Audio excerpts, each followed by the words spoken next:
Ken, I mean, you got some ladies in the building with you, brethren. Some beautiful ladies. Yeah, man. I got Candy, SoCandy, and I got H2O, Hard to Obtain. All right, and now. they the mega stars of the hip hop fraternity. We have mega stars, all stars, and we have members. And they the one that proved themselves to be worthy of my extra attention and my management and so on and so forth. Because I'm really not a manager, but in their case, I'm making an exception. I ain't mad at that. Where did you find them? Well, H2O, she's been around for a minute. I seen her at my man OG Hood Rich Spot, and I seen her there with her brother and her sister-in-law. And I just spoke. We spoke. My brother Marvin, he was like, man, she can rap. You need to holler at her, right? And me at the time, I'm just starting hip hop fraternity, so I'm pretty much getting it from everywhere. Everybody can rap at that time. You know what I'm saying? I'm getting like a million rappers. Sign me, Unc, sign me, Unc. So, I didn't really, pay no attention to her, and she would come around periodically. I would see her in the building, but, we really never spoke or never really made that connection. And then I finally seen her perform. I said, wow, she's pretty well. She's pretty good. So, we eventually, over a period of time, developed a relationship. And once we developed a relationship, I said, you need to start coming more often. You need to start making your meetings, you know what I'm saying? So I would get on her case. And, every time she would come, she would electrify the crowd. And, she's a very electrifying performer. So, that was one of the things that I liked about her, that she was able to, give a stellar performance every time. And so that being said, I told her, once people begin to dissipate and move around, and how organization is, you start with people, then people leave. I said, here's your opportunity to show yourself, as being worthy of one of the mega stars on the female side. I said, we need a female to stand up for us and, to represent us. And, she was one of the people that stepped up to the plate. I can dig it. What about Candy? Oh, Candy, basically she came through the brother that you interviewed before, PB Pluto. So she came, when she came, everybody like, who she thinks she is? You know what I'm saying? And the girls was like, she thinks she pretty. You know what I'm saying? They was just talking shit. That she is. They was talking shit about her, and that's what see, they don't know, that's what get my attention. Yeah. But all of them started talking shit about her. That made me like, oh, okay. You know what I'm saying? I mean, she might be the one. You know what I'm saying? She might be the one that, that get the attention that we need to help build this organization. Yeah. So, we didn't talk, you know what I'm saying? I mean, we just basically, gave each other a dab. And then PB Pluto asked, I said, well, who was that? He said, well, here's her Instagram. So when you post her, make sure you tag her. So I tagged her, and she said thanks. And I just kept sending her videos every time, like I do everybody. It's not just her, everybody. Oh yeah, he So finally she said, man, what is this you sending me, man? So I said, I'm sending you what we doing. That's what I'm sending you. Tapping this is you what's happening. I'm trying to show you what's popping with the HHF. Yeah. Right. So she finally called me on the HHF, on the Instagram, FaceTime, and said, look, man, I kind of like what you guys got going on. I said, well, cool. I said, well, you need to come on, and join us. I said, I think you'll be a great fit for the organization. I said, I think you'll be a great leading indicator, for our female artists. You know what I'm saying? We got H2O and you, and that'll be perfect. I said, we got PB Pluto, Ricky Rich. You know what I'm saying? That's what I want. I want the duo, you know what I'm saying? So she was like, I'll try it, you know what I'm saying? I mean, so she came and, did a couple things with us, and then she was like, man, you guys are official, and then, she was fortunate enough to come in on a hiatus where we was doing pretty well, you know what I'm saying? And so, she said, this is where I feel I want to be in my career, because, she gonna tell you about her story. She'd invested hundreds and hundreds of thousands of dollars and lost hundreds of thousands of dollars. She talked about it in other podcasts, so she's definitely gonna tell you about it. Yeah. And, I was like, well, here we don't charge. She said, you don't charge? I said, no, we don't charge. She said, so I don't owe you no money? I said, no. I said, we a family. We the HHF, we the hip hop fraternity. We do things like this. And she was amazed and appalled. And then when she was waiting for me to ask her for some money to run some game on her. So when she didn't see the game, after a couple, appearances, and then her friend PB Pluto got shot too, man. He'll recently. Yeah, he got shot in the back of the head. Yeah. Whoa. In the head. Whoa. Alive.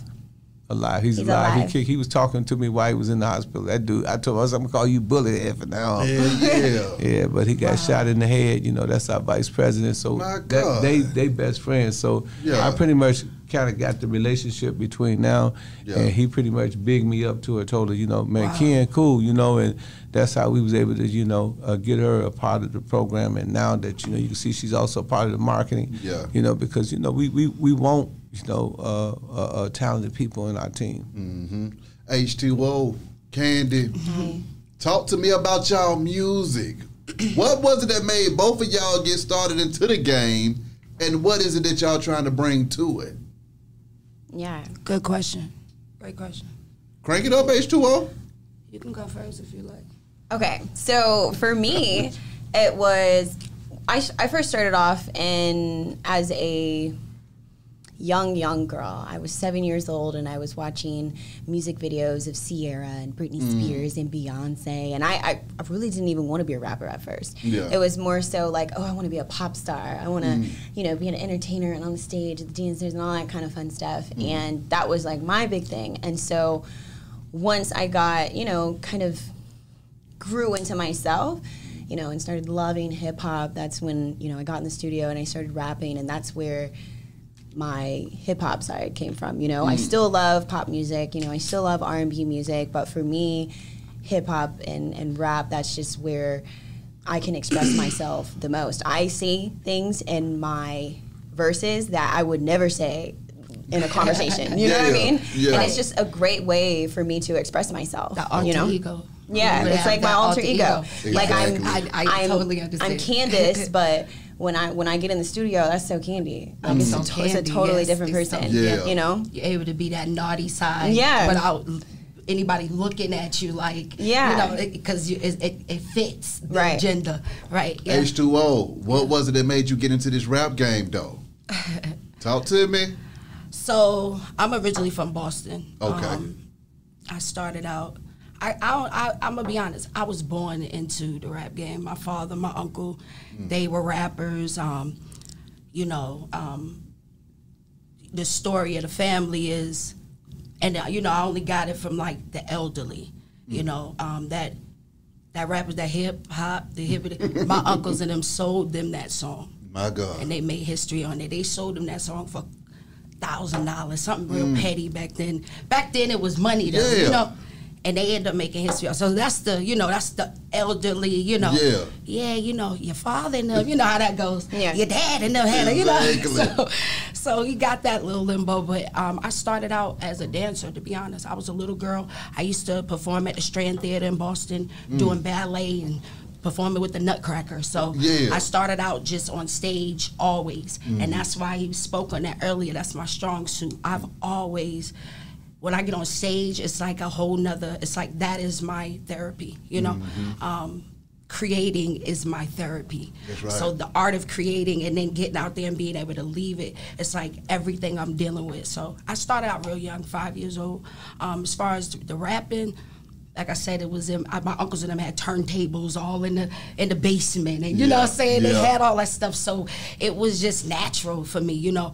I wrote poems, and then when I got down here, when I moved down here, I was young, like 12 or something, and I ran away, went to the west side and bought home, and that's where it took off. So we're going to stop right there. I know you're going to have some other questions. Exactly. What schools was you going to on that west side? Well, I didn't. Well, I mean, I'm going to be honest. I kind of was like, forget school. I'm doing music. Mom and them was like, do school. I left Avondale High like, pew, I'm out of here. You know what I'm saying? I feel thinking you. I was, you know. So I was at 321 on MLK with Shorty when he was hosting. And I was too young, way too young to be in the club. Like, the whole club could have been shut down. Shut down. You know what I'm saying? Answer me this, though, H2O, and I'm going to ask Candy the same thing. When it comes to your music and the messages that you want to put in it, though, what is it that you want your audience to get from your music? My pain, my struggle, my success, my happiness, it's all emotion for me. It's all emotion. I put all energy in it, so I want them to feel that energy as I'm You know, I don't want it to be a one thing. I want it to be a roller coaster ride. You know, from this I get this, but when I hear this, it motivates me. And when I hear this, I think about being a better mother to my kids and da da da da. When I hear this, you know, I just want them to take from it what applies positive. Because I, at the end of the day, my music, I pretty much speak on, you know, I don't have one lane. So I got stuff that talks about, you know, to now and makes you think and makes you reflect. So just take from it whatever applies and positive, whatever makes you feel good. That's what music is about. It's about feeling good. When we was the slaves, they did music to feel good. They had to get through that struggle. You know I'm with you. I'm with you. That's what it's for me. That's what it is. It's therapy. Get in here, Candy. How you feeling? Yeah. What is it that makes you do this music, and what do you want your audience to take from it? So for me, I am a firm believer in woman empowerment. So when it comes to my music, I want women to feel empowered. I talk about things that I've actually experienced in my life, you know? Like, that's all my music is about. Any verse or rap that you hear me rap is something that is really happened. That's right. So, you know, I talk a lot about bossy stuff, money, Boss and like, you know, like just I talk about sexual things, you know, things like that. But at the end of the day, I want women to feel empowered when they listen to me. I want them to feel like they can do whatever they put their minds to, regardless of whatever. You know, we're in the music industry, and this is, when people ask me like who's my favorite artist, my answer to that question is any woman that's doing her thing. Cool. Because like it's really hard out here for us. So you know when I'm doing my music, and just not even the music industry, just corporate America for women, and you know, in general, like it's very hard for us. And then not only that, black women as well.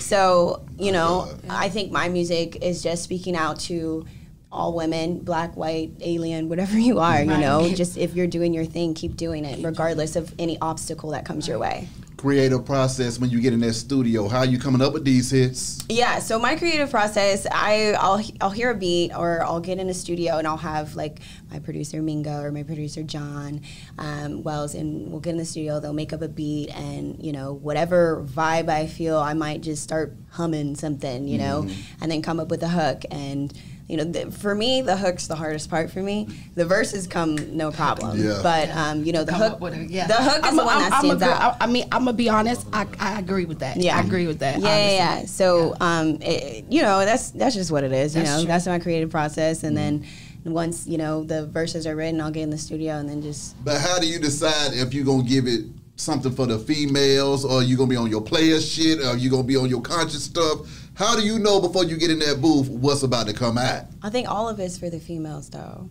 Regardless if it's sexual, if it's conscious, if it's, you know, bossy. I think all of it is for the females. I think every female can relate to my story in her own way. So, I mean, it's really just what is happening to me in my life at that moment, and that's what's going to regurgitate into my artistry and into my creative process. I'm here for that. H2O, when you getting in that booth, how are you making those hits, sis?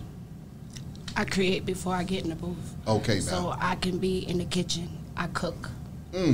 Like I said, it's therapy. While I'm cooking, doing therapy, I might be thinking of something. A lot of times I'm on the highway and I hear something that somebody else said, and I'm like, yo, that is a dope concept to branch off of, and I might take that concept and just roll with it. I'll be like, listen, I need a beat. So then I'll tap in with my producers, and I'll be like, I'm a person, I don't do the YouTube beat, so I gotta have it made, you know, I don't like that. That's teasing me. You know, teasing me. Yeah, so and then that's how I do it. By the time I hit the booth, I already then created. So I know how it is to waste money in that, or you're in there trying to write. But so the creation for me starts way before the booth. It can start, like I said, in the kitchen, on the highway. It's just weird. It's random. HHF linking up with Pimpin Ken. Yes. What kind of game has Ken been laying on y'all, man? A whole lot. Talk to me. I would say one thing he said. One thing he said to me that sticks like glue, and it applies so much. And when it comes around, I hear him saying, I'll be like, you're right. He said, don't expect nothing from these people, inspect these people. And I was like, you know what? Because one day we was talking about, you know, just how, you know, how sometimes you feel like because something like this or because you give off this certain energy, you would think that people would receive it and, you know, reciprocate it back the same way, and it don't go like that. Yeah. So as I'm sitting there talking to you, when he said that, it kind of shut me up. And then I was like, you know what? I'm done. You right. You know what I'm saying? It was one of the things like, so, yeah, I don't even know. It applies to a lot of things, even when I deal with my family, you know?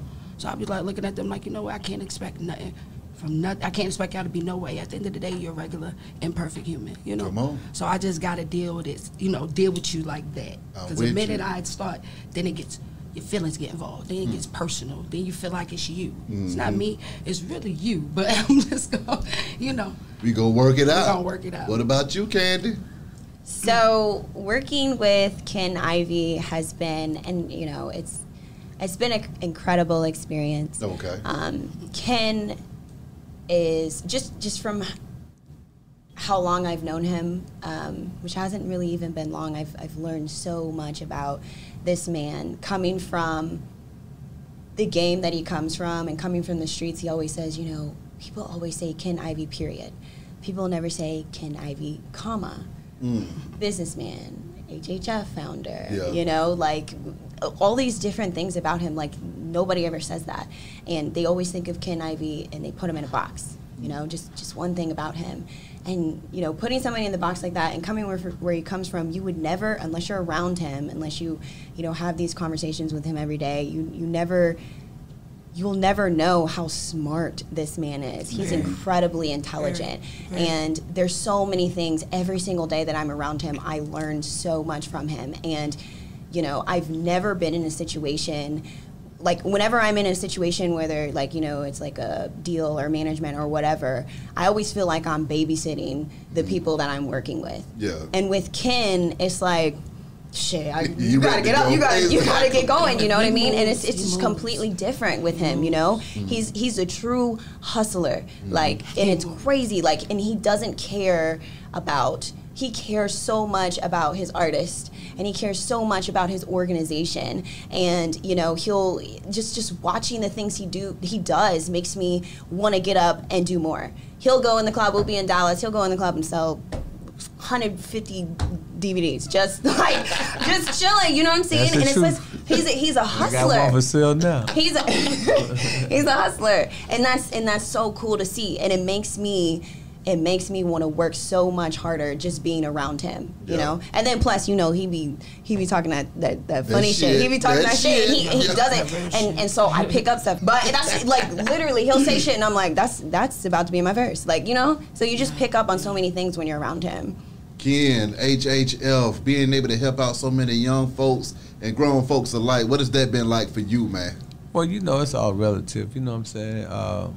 You know, I always say, you know, giving, you know, or giving somebody something is not a gift that you give to yourself.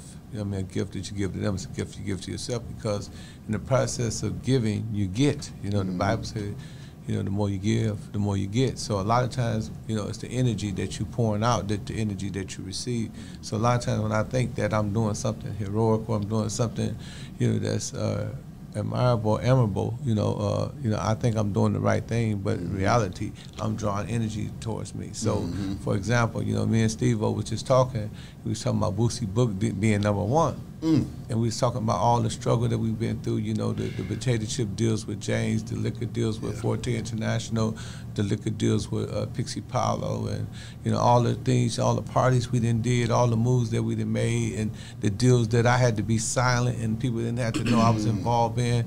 He said, we finally, you know, getting our recognition. You know, we on, you know, we on Beehive. You know, we on Off the Porch. You know, we on all these different shows. You know, 85 Soft. We about to go on Drink Champs.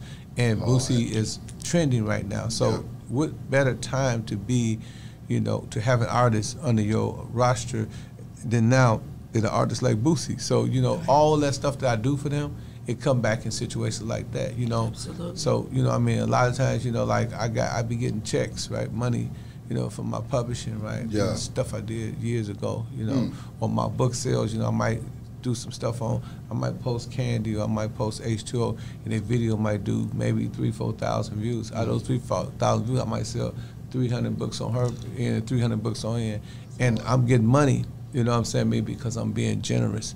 You know what I'm saying? I'm not thinking about the money. I'm just thinking about the look, the optics of how I'm going to have them looking to the public and how we attract the people that we're trying to attract, which is the whale. Yeah. You know, when you're trying to catch a whale, you need a net. You can't use bait. So, you know, anything that's small goes out the net, but the whale get caught up in the, the net. So, you know, I'm putting the net out there, but in the process of me putting the net out there, I'm receiving benefits, you know. And so when I do stuff for kids, it always be reciprocate and reciprocity by way of energy.